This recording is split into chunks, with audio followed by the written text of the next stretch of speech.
Hello, my name is Joel Bowman, and today I'm presenting to you my Capstone project for the Instructional Leadership Program at Jacksonville State University.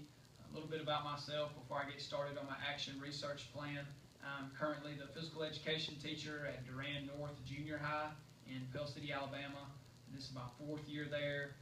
Before that, I was the physical education teacher at Coosa Valley Elementary in Pell City, Alabama as well for 6 years. So this is my 10th year in education. Also coached boys basketball and boys baseball, and been doing that for 10 years as well. And so, moving on to Durand North, which is the school I'm currently at and the school that I did my action research project.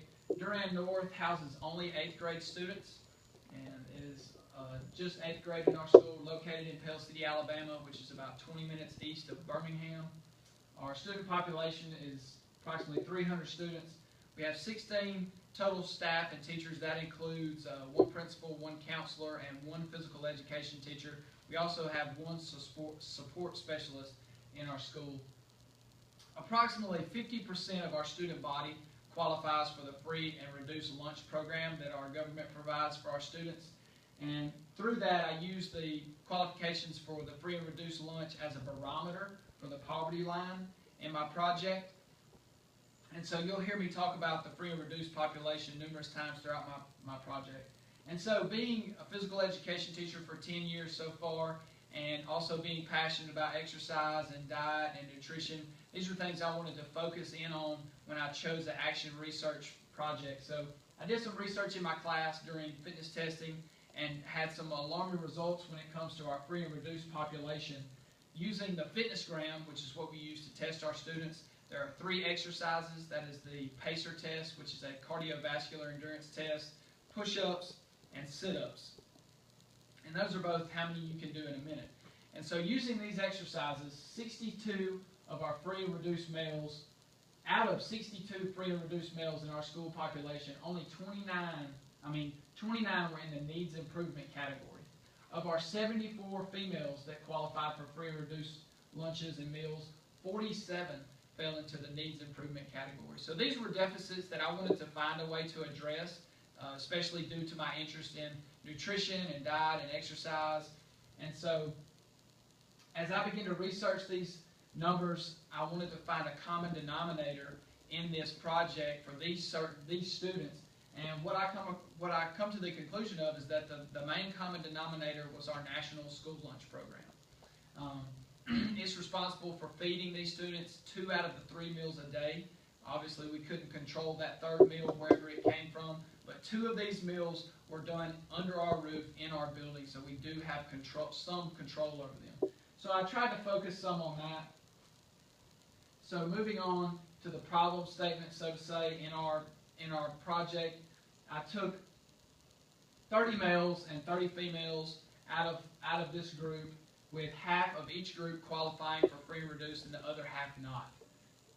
The males that qualified for free meals were 50% more likely to be in the needs improvement category, and the females were 80% more likely to be in the needs improvement category. Students that did not qualify for free and reduced lunch were actually 70% more likely to be in the healthy fitness zone. So you think about the deficits that those show, and how could we help those students be in a healthy fitness zone, not only for academics, but for athletics, for their overall health, and for numerous things. Much research has been done that students that average A's and B's also score well on the fitness test. And so we thought, why not be on the flip side of that, and if we could get students scoring well on the fitness test, maybe that would help them score well in the classroom. And so what we decided to do, well, first off, let me talk about our National School Lunch Program and some of the deficits that we noticed when we were researching this. For the average 14-year-old male requires at least 2,200 calories per day. Our school lunch provides 700. All right, so this is also based on a student that is 130 pounds. And walking through the hallways in my school, there's not very many 8th graders that are only 130 pounds. We have a lot of students that are as big or bigger than me. 21%, this is only 21% of the daily required amount. Protein is also the building block of increasing muscle mass. The National School Lunch Program only allows for 1 ounce of protein. This is 41% of the daily required amount. And you may say, well, that sounds good. We're getting close to where we need to be. But once again, this is based on a student weighing 130 pounds. And also, when you're wanting to increase muscle mass and make a change, you can't only get the required amount. You need more than the required amount, which is what we were seeing when it comes to only 1 ounce of protein in a meal. And so what we did is we began to think of actions that we could take to maybe improve these fitness test scores and how we could correlate diet and exercise, or diet and nutrition into our class to help students make better nutritional decisions. And so what we did is we began a weekly health class. In this health class on Wednesdays, we talked about exercise, the benefits, nutrition, diet, and the benefits of making positive decisions when it comes to what we put in our body. So through this, we were hoping to improve nutritional decisions. We also increased exercise time in physical education class. So what we wanted to do is kind of trim back on the playtime, so to say, and increase the actual exercise time. And this may have looked different for different students.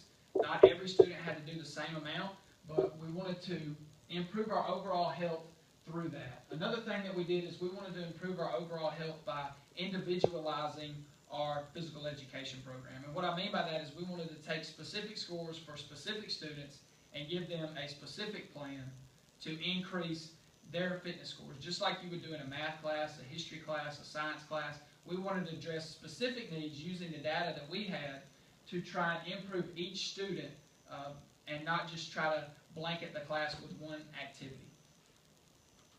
So through that, we moved 30% of our students from the needs improvement range to the healthy fitness zone, which I thought was a major increase. And you think about 30% of 74 females, that was basically almost 30 students that we moved out of the needs improvement and into the healthy fitness zone. We also increased our overall fitness scores. Our overall fitness scores, we almost had double the amount of students fall into the healthy fitness range as we did the year before. Healthy eating habits were taught and tested. We also taught eating habits on Wednesdays and tested those as well. So students were responsible for keeping up with the information and passing or answering questions on a test that we had addressed the week before. I will say the only downfall of the project was the fact that we really had a difficult time monitoring the diet plan. That was what was the most difficult thing for us to do.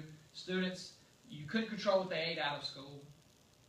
And even at school, we also have in our lunchroom like extras, chips, not candy, but Pop-Tarts, things of that nature. So you couldn't really focus on caloric or calorie intake for each student because there were just so many of them.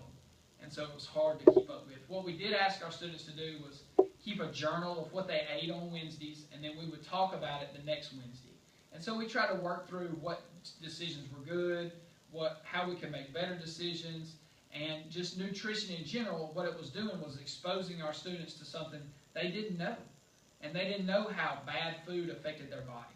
And so they didn't know these things. And so going forward, did every student eat salads and carrots every day? No, that didn't happen. But a lot of students now realize what they were putting in their body and how it mattered. And so that was important to us. However, it was very difficult to monitor.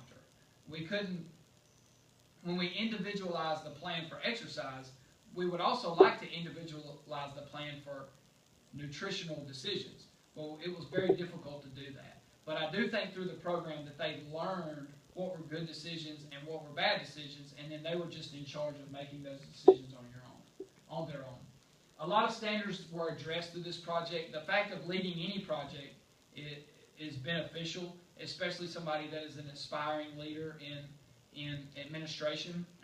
I think this project helped me collaboratively develop and implement a shared vision for a project that not only was a project that addressed needs in my class, but it also addressed the vision and mission of my school as a whole. And so I also enjoyed using the data and trying to come up with ways to address specific data discrepancies or data gaps that I thought needed addressing, and that was beneficial for me as well. We also made our physical education program important, and I think that was one of the most important things that we did is we ensured our program rigor, we maximized our students' opportunity to learn, and we ensured authentic learning and authentic experiences in our program. And I think the most important thing I gained from this was the more important and the more professional I treat my class, the more important and the more professional the students behaved in my class. Not necessarily behaved, but participated in my class. And so I think this is something that sparked the interest in students, something that they talk about, asked about, hey, are we going to do that again? Hey, when are we going to do this again? And so it got students talking. And so that was one of the most important things that we accomplished through this project. Another project that I did during my time was interviewing our school's curriculum coordinator. I did this in IL 562 with Dr. Brooks. This was a great learning experience for me. I interviewed Kim Williams. She was our school curriculum coordinator for Pell City School System. As a physical education teacher, I thought one of the things that I needed to learn most about was curriculum. And so what better way than to interview our curriculum coordinator. The curriculum coordinator works with all the principals and a system as a whole to meet the system's vision and mission. And so I thought basically the curriculum coordinator is, or the principal is the curriculum coordinator of your school. And so this was a good learning experience to hear how she uses data and how data drives everything. As a PE teacher, you may not know that quite as much, but data drives everything. And she spoke of data numerous times and how she uses data to guide her decision. And as a future administrator, I would want to do the same thing. I need to use data in my school system, whether it's through testing or grades or surveys or parent surveys or parent feedback, to use that data to change things and make things better. And that was what she was doing. Like I said, this position has to be a change leader, and I think that really affected me the most, is because that would be the same position I would be in as a future administrator or leader of a school system. And leadership skills and teamwork are necessary for this position because she's leading not only students but leading adults as well. And so being able to have a personality and have good interpersonal skills was also very important in her position. So that being said, some of the instructional standards, I think basically the entire curriculum and assessment standard was most important, or what I learned the most out of this one. And I think it was really good for me, and once again, a great learning experience, just as the entire program has been for me. It's really taught me how to think outside of my classroom and see the school system as a whole. And through these two projects, I feel like I did that. I felt like I thought outside of my classroom and saw the school system as a whole, which is what an administrator has to do sometimes.